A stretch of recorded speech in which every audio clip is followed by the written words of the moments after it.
কি অবস্থা, ভুট্টা আর ভুট্টা, হিউজ পরিমাণে এখানে ভুট্টা, যেদিকে চোখ যাবে। দেখেন রাস্তাটা, দেখেন কি চমৎকার, দেখেন কি পরিমাণ ভুট্টা,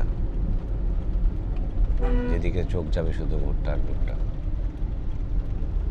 দু সাইডটাতে দেখেন ভুট্টা, মাঝখান দিয়ে যাচ্ছে। আবার একটা মাঠ ভিজিটে যাচ্ছে,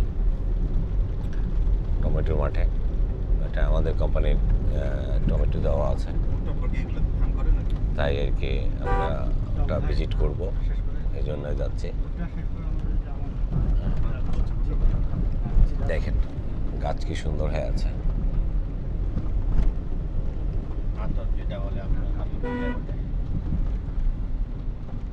কয়েকদিন আগে নাকি ইম্পোর্টার লাইসেন্স অনুমোদন হয়েছে, দাম বাড়ে গেছে।